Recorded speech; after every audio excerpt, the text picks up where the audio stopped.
সন্ত্ৰাসবাদীৰ নামত শিৱসাগৰত বজাৰ খুলিব নোৱাৰিব। শিৱসাগৰত যিখন দেওবৰীয়া বজাৰ, এই বজাৰখন এচাম সন্দেহযুক্ত নাগৰিকে লাডেন বজাৰ বুলি কৈ গোটেই এটা প্ৰচাৰ চলাই পেলালে। গতিকে আজি আপোনালোকৰ সংবাদ মাধ্যমৰ জৰিয়তে শিৱসাগৰ পৌৰসভালৈ আমাৰ এটা দাবী, শিৱসাগৰত নগৰত থকা এই কৃষক বজাৰখনৰ নাম প্ৰয়াত সংগ্ৰামী নেতা প্ৰণৱজিৎ চলিহা সোঁৱৰণী কৃষক বজাৰ নামেৰে নামাকৰণ কৰিব লাগিব, প্ৰথম কথা। দ্বিতীয় কথা হৈছে, আমাৰ যিখন সংগ্ৰাম, আমাৰ যিখন যুঁজ, এই যুঁজখন হিন্দু আৰু মুছলমানৰ মাজত হোৱা যুঁজ নহয়। এই যুঁজখন হৈছে খিলঞ্জীয়া আৰু অনা অসমীয়া আৰু অনা খিলঞ্জীয়াৰ মাজত হোৱা এখন যুঁজ। এফালে যদি আমাক অনা অসমীয়াই আমাৰ অসমৰ থলুৱা যুৱক যুৱতীসকলৰ ওপৰত শাৰীৰিকভাৱে অত্যাচাৰ কৰিছে, মানসিকভাৱে অত্যাচাৰ কৰিছে, শাৰীৰিকভাৱে আক্ৰমণ কৰিছে, বা অসমৰ ভাষা, কলা, কৃষ্টি, সংস্কৃতিক চূড়ান্তভাৱে অপমান কৰিছে, আৰু অন্যফালেদি কিন্তু আমাৰ এইসকল সন্দেহযুক্ত নাগৰিকে আমাৰ অসমৰ খিলঞ্জীয়া মহিলাক ধৰ্ষণ কৰিছে আৰু খিলঞ্জীয়া মহিলাক ধৰ্ষণ কৰি হত্যা কৰিছে। গতিকে এই কাণ্ডক আমি কোনো কাৰণতে কোনো এজন থলুৱা অসমীয়া মানুহে কেতিয়াও সহ্য কৰিব নোৱাৰে।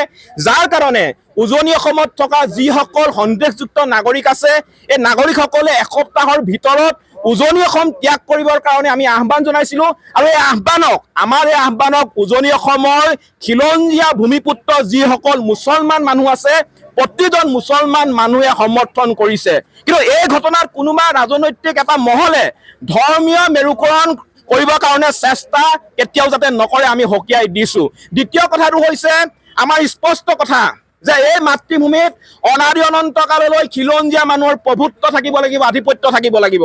অসমৰ ভাষা, কলা, কৃষ্টি, সংস্কৃতিয়ে চিৰদিন চিৰকালৰ কাৰণে উচ্চ স্থানত জিলিকি থাকিব লাগিব।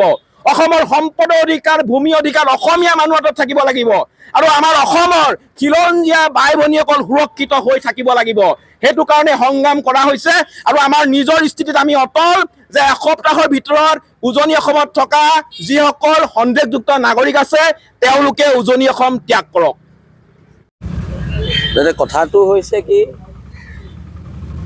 ঐক্যবদ্ধ খিলঞ্জীয়া মানুহ ইয়াত একত্ৰিত হৈছে, ধৰ্মৰ ঊৰ্ধত ইয়াত থলগুৰি মানুহ একত্ৰিত হৈছে, আৰু ইয়াক ধৰ্মীয় ৰহণ যদি কোনোবাই সানিব বিচাৰিছেতো ভুল বিচাৰিছে। আব্দুল ৰছিদ মণ্ডলৰ ওপৰত এতিয়া কংগ্ৰেছে কি ব্যৱস্থা লয় সেইটো লক্ষণীয় হ'ব, কাৰণ আব্দুল ৰছিদ মণ্ডলে খিলঞ্জীয়াৰ বিপক্ষে কথা কৈছে।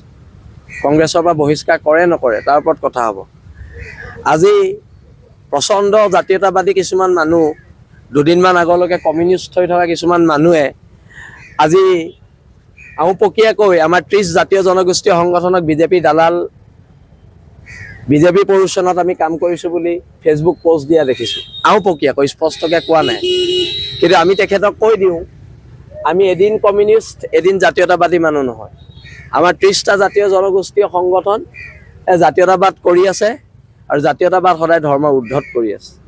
আমি হিন্দু মুছলমানক লৈ জাতীয়তাবাদ কৰা নাই, আমি জাতীয়তাবাদ কৰিছোঁ থলগিৰি খিলঞ্জীয়া মানুহখিনিৰ ভৱিষ্যত সুৰক্ষাৰ কাৰণে। আৰু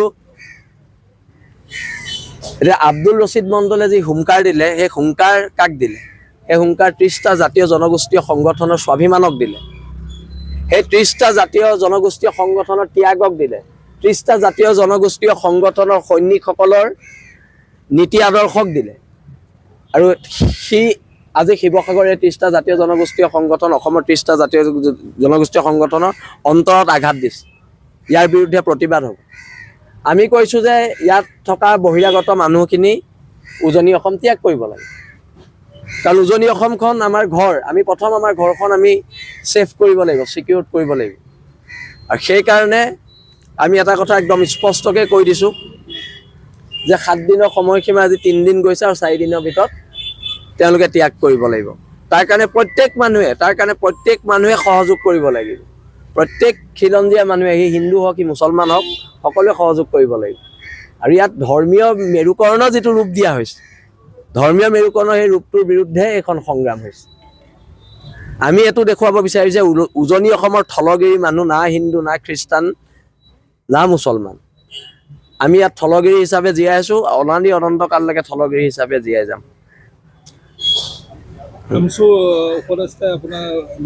ভাবি আছিলোঁ আমচুৰ কৰিলে বুলি ভাবিছিলোঁ কোনোবাই। মই এনেকুৱা সংগঠনৰ নাম শুনা নাই। আমচুৰ বুলি ভাবিছিলোঁ, তাৰপৰা গম পাইছোঁ আমচু। এতিয়া আমচুৰ নে আমচু প্ৰথম সেইটো আমি প্ৰথমতে মই গম পাই লওঁ। মই ভাবিলোঁ ক'ৰবাত আম কোনোবাই চুৰ কৰি নিলে শিৱসাগৰত, মই সেইটো ভাবিছিলোঁ। তাৰপৰা এতিয়াহে গম পাইছোঁ আমচু বোলে, আম চুৰ হোৱা নাই। মই বহুত আম চুৰ হ'ল বুলি ভাবিছিলোঁ চেণ্ট্ৰেল মাৰ্কেটৰ পৰা। মই এতিয়া সংগঠনটোনো কি প্ৰথম সেইটো মই জানি লওঁ, তাৰপিছত তেওঁলোকৰ ওপৰত আমি ৰিয়েকশ্যন দিম। চেণ্ট্ৰেল মাৰ্কেটৰ আম চুৰ হে ন, ঠিক আছে, হ'ব।